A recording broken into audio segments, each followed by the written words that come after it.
¿Qué tal, hermanos? Muy buenas tardes. Soy el pastor Javier Colín de la iglesia Roca de Vida. Espero que todos se encuentren muy bien en casa en compañía de sus seres queridos. El día de hoy vamos a continuar con nuestro estudio del libro de Isaías. Les voy a invitar a que lo abran. Es en Isaías capítulo 56 y vamos a estudiar de los versículos 9 al capítulo 57, versículo 21. Dice así Dios en su palabra. Todas las bestias del campo, todas las fieras del bosque, venid a devorar. Sus atalayas son ciegos, todos ellos ignorantes, todos ellos perros mudos, no pueden ladrar, soñolientos, echados, aman el dormir, y sus perros comilones son insaciables, y los pastores mismos no saben entender. Todos ellos siguen sus propios caminos, cada uno busca su propio provecho, cada uno por su lado.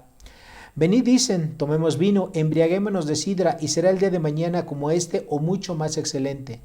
Capítulo 57, versículo 1.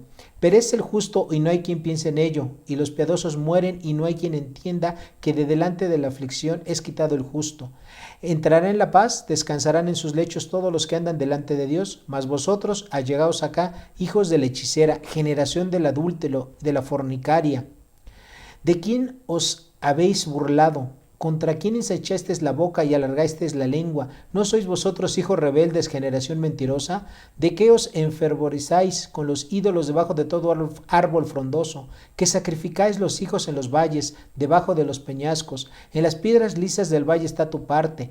Ellas son tu suerte y sobre ellas derramaste libación y ofreciste presente. ¿No habré de castigar esas cosas? Sobre el monte alto empinado pusiste tu cama, allí también subiste a hacer sacrificio, y tras la puerta y el umbral pusiste tu recuerdo, porque a otro y no a mí, tú descubriste y subiste y ensanchaste tu cama, e hiciste con ellos pacto, amaste tu cama donde quiera que la veías, y fuiste al rey con ungüento, y multiplicaste tus perfumes, y enviaste a tus embajadores lejos, te abatiste hasta la profundidad del Seol. En la multitud de tus caminos te cansaste, pero no dijiste, no hay remedio. Hallaste de nuevo vigor en tu mano, por tanto no te desalentaste. ¿Y de quién te asustaste y temiste? ¿De quién ha faltado a la fe y no te has acordado de mí? Ni te vino al pensamiento. ¿No he guardado silencio desde tiempos antiguos y nunca has temido? Yo publicaré tu justicia y tus obras y que no te aprovecharán. Cuando clames, que te libren tus ídolos, pero a todos ellos los llevará el viento, un soplo los arrebatará, mas el que en mí confía tendrá la tierra por heredad y paseará en mi santo monte. Y dirá, allanad, allanad, barred el camino, quitad los tropiezos del camino de mi pueblo, porque así dijo el alto y el sublime, el que habita en la eternidad y cuyo nombre es el santo. Yo habito en la altura y la santidad y con el quebrantado y humilde de espíritu, para hacer vivir el espíritu de los humildes y para vivificar el corazón de los quebrantados. Porque no contenderé para siempre, ni para siempre me enojaré, pues decaería ante mí el espíritu y las almas que yo he creado. Por la iniquidad de su codicia me enojé y herí, y escondí mi rostro y me indigné, y él siguió rebelde por el camino de su corazón. He visto sus caminos, pero le sanaré y le pastorearé, y le daré consuelo a él y a sus enlutados. Produciré fruto de labios, paz. Paz al que está lejos y al cercano, dijo Jehová, y los sanaré. Pero los impíos son como el mar en la tempestad, que no pueden estarse quietos, sus aguas arrojan seno y lodo. No hay paz, dijo mi Dios, para los impíos.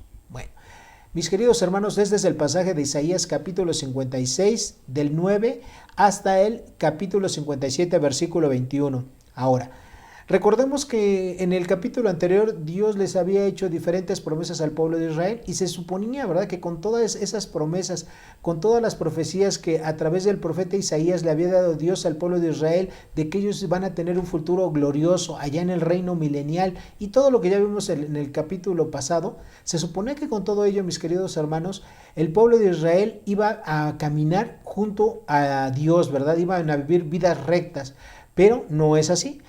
Tristemente, en lugar de enfocarse en el Dios, ellos siguieron en su vida de impiedad, siguieron siendo infieles a Dios. Solamente un pequeño remanente fiel para Dios. Y eso pues es algo triste, ¿verdad? Que en la mayoría de la gente que describe este pasaje, pues eran personas impías, a pesar que eran personas que estaban ahí, ¿verdad? Que eran israelitas de nacimiento, que pertenecían a alguna de las 12 tribus. A pesar de todo ello, eran personas que vivían de una manera bastante impía.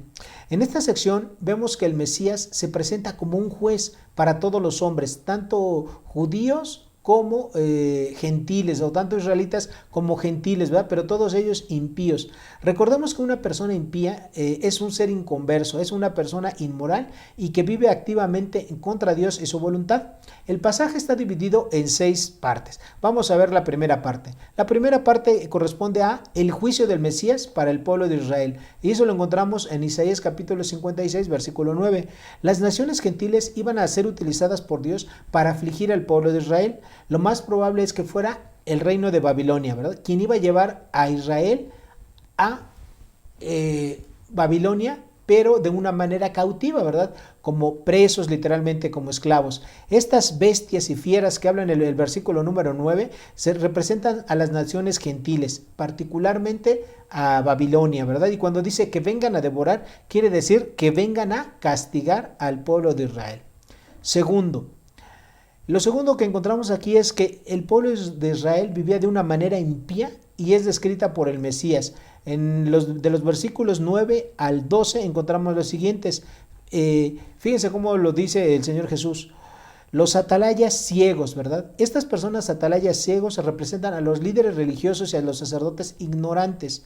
Y la descripción que se da de ellos, créanme, queridos hermanos, que es una descripción muy, pero muy dura.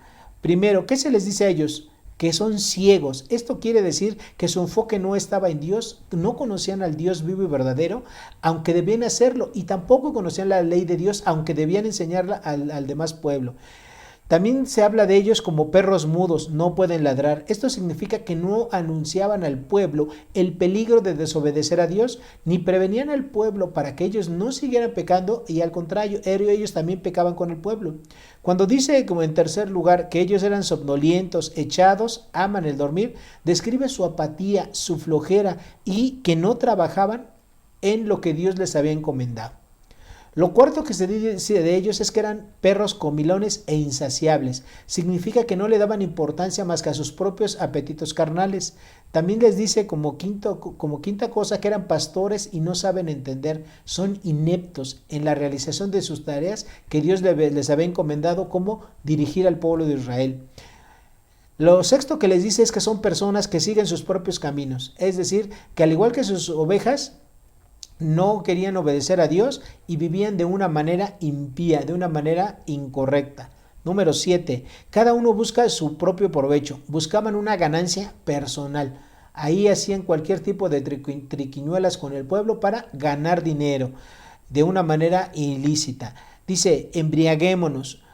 Cuando dice aquí embriaguémonos, que era lo que ellos pensaban los líderes religiosos de aquel tiempo, quiere decir que ellos solamente buscaban sus placeres carnales.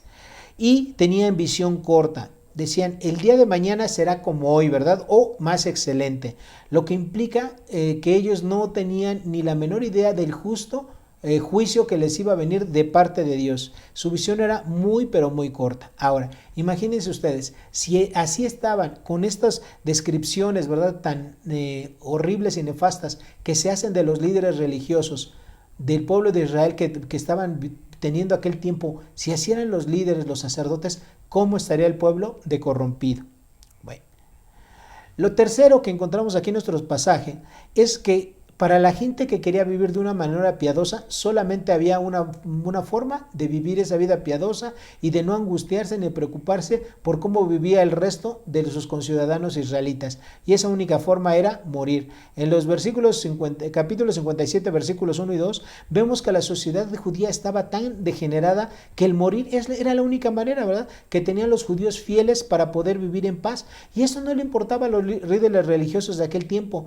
No le importaba absolutamente a nadie porque era un pueblo que ya estaba totalmente corrompido. Sin embargo, a Dios sí le importaban las personas, sí le importan esas personas fieles, esas personas salvas que querían seguirle. El cuarto punto que encontramos en ese pasaje es que es una denuncia del Mesías contra la idolatría que el pueblo de Israel tenía. Y eso lo encontramos de los versículos 3 al 13 del capítulo número 57. Hay 5 terribles adjetivos que Dios utiliza para describir al pueblo infiel de Israel. quienes dejando a Dios se fueron en pos de otros dioses, convirtiéndose verdaderamente en idólatras. Fíjense cómo les dice ahí en el versículo 3, en la primera parte del capítulo 57, le dice, hijos de la hechicera, generación adúltera, hijos de la fornicaria, hijos rebeldes y generación mentirosa. En este pasaje también encontramos que había prácticas religiosas de origen pagano, incluyendo la brujería, las cuales Dios estaba denunciando con estos adjetivos que les puso.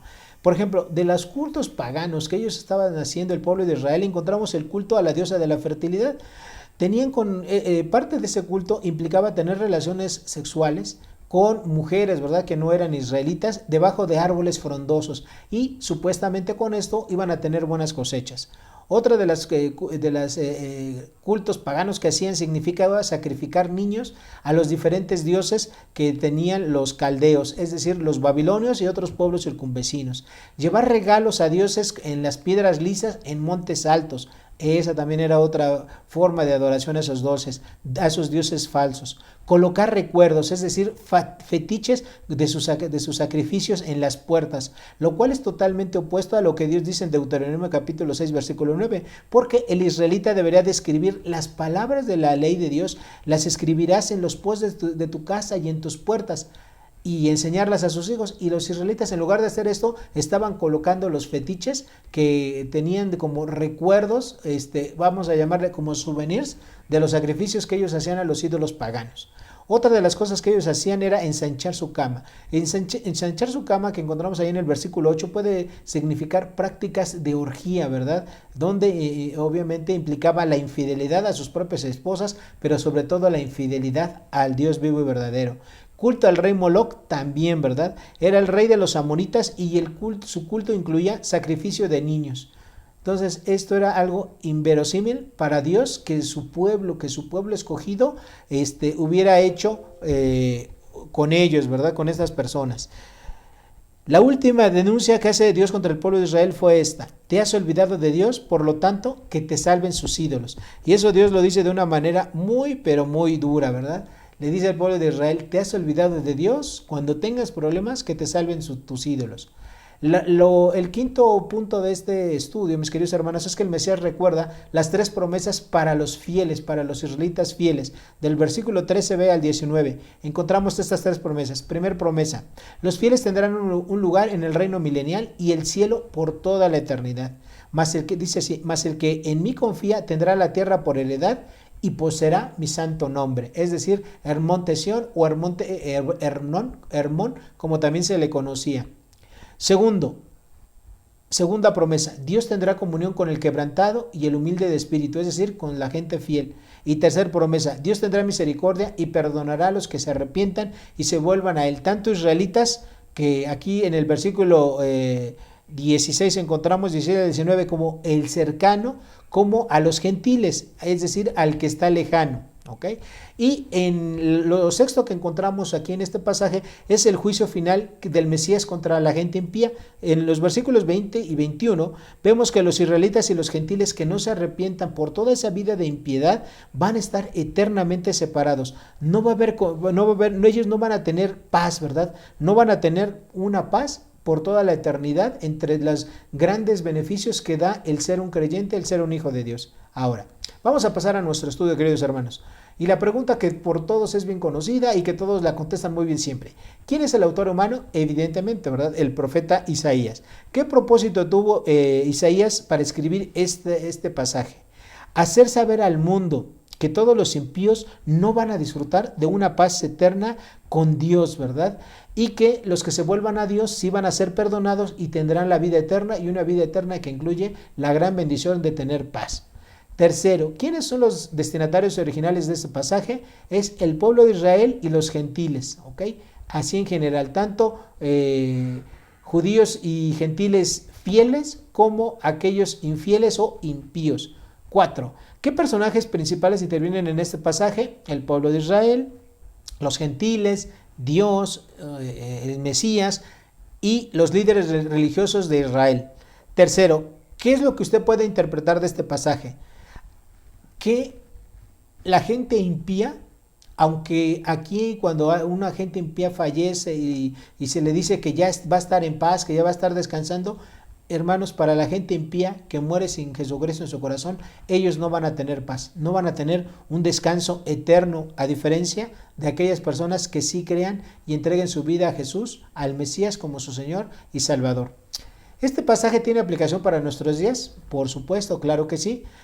¿Qué aplicaciones serían las principales que podemos obtener de este pasaje? La primera es que si usted ya es un creyente, usted tiene que vivir de una manera fiel a Dios. No tiene que dejarse vencer por la idolatría. Y recordemos que idolatría es todo aquello que ocupa el lugar de Dios. No necesariamente usted tiene que tener un ídolo, un árbol o una imagen. No, idolatría es algo que ocupe el lugar de Dios, tal como su trabajo, a lo mejor su deporte favorito, a lo mejor el culto a su propio cuerpo, ¿verdad? Usted se la pasa todo el día en el gimnasio, haciendo mucho ejercicio para estar muy fuerte, en fin, todas aquellas cosas, ¿verdad? O incluso hasta personas.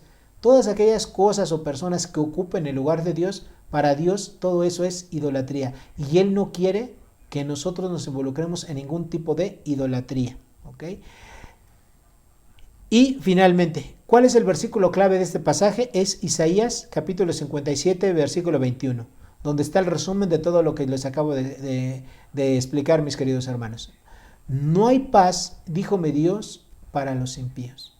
Ninguna persona que sea impía, es decir, un no creyente y que viva siempre en contra de Dios y de su voluntad, es una persona que cuando muera no va a estar en el cielo, no va a estar en el descanso eterno y por lo tanto su alma no va a tener paz.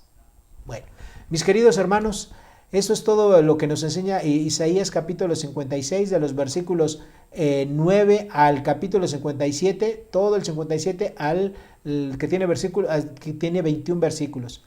Espero que este estudio les haya gustado, les haya servido y que Dios les bendiga ricamente. Nos vemos hasta la próxima. Hasta luego.